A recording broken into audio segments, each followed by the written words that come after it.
This is Julie. Julie may look like an ordinary teen, but she is not.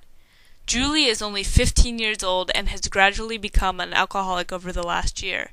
She suffers from alcoholism, which learnaboutAlcoholism.com defines as an addictive and potentially fatal disease whereby the individual's behavior has devastating consequences on work and family because of an insatiable, uncontrollable need to consume greater quantities of alcohol.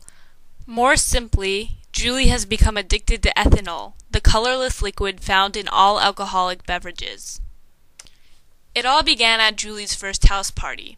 Everyone at the party was drinking. Though Julie had never had alcohol before, she pretended she had so she would fit in.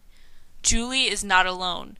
In the United States, 1 million children between the ages of 12 and 17 drink at least once a week. In a survey by the U.S.'s National Institute on Alcohol Abuse and Alcoholism, more than 1 in 4 polled students admitted to having at least 5 drinks in a row within the month prior to the survey. 12.6 million adolescents 12 and up admit to being heavy drinkers. Heavy drinking is also known as binging on alcohol, or consuming a large quantity in a short amount of time. Julie began to go to similar parties every weekend and binge drink and began to drink after school as well. Julie should have just said no. She should not have agreed to go to a party where she knew alcohol would be consumed. If she had not known about alcohol being served, she should have left when she felt uncomfortable at the party. Another way to say no is to firmly tell your friends that you prefer not to drink. Julie could have suggested an alternative to the house party, such as a sleepover. Or, if she truly wanted to be at the party, she could have poured soda or water into a cup and said, "I already have a drink," when offered alcohol. The highest rates of teenage alcoholism occur in rural areas, where teens are bored and turn to alcohol for a good time. According to Chiff.com, alcohol gradually becomes their main source of recreation and entertainment. City kids like Julie begin to drink because of peer pressure and to be seen as cool. Teens at higher risk for alcohol addiction are those who have relatives with addiction problems, those with low self-esteem or self-worth, and those who suffer from emotional or mental problems such as depression. Happy and outgoing.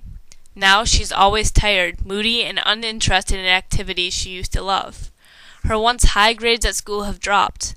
Ironically, though Julie began to drink as a social tool, it has had very negative effects on her social life. The more alcohol becomes a key component in her life, the less her friends call her. In addition, her family life is very strained. Physically, Julie has begun to notice some major differences. She's lost her appetite and has begun to lose weight. She often feels nauseous.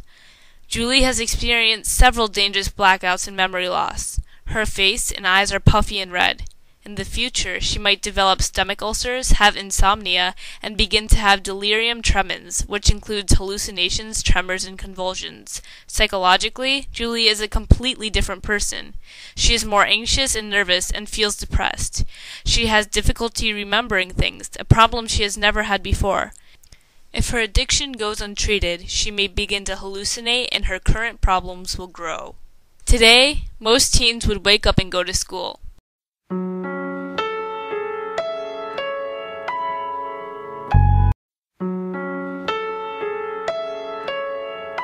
But this is what Julie decided to do.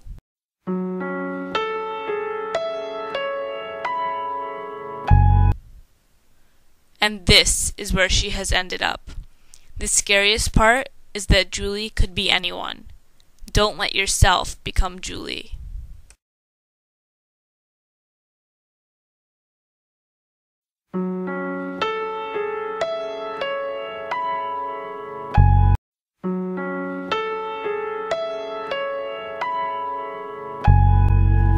On the ground with my world upside down, I got a vision of your face, and I might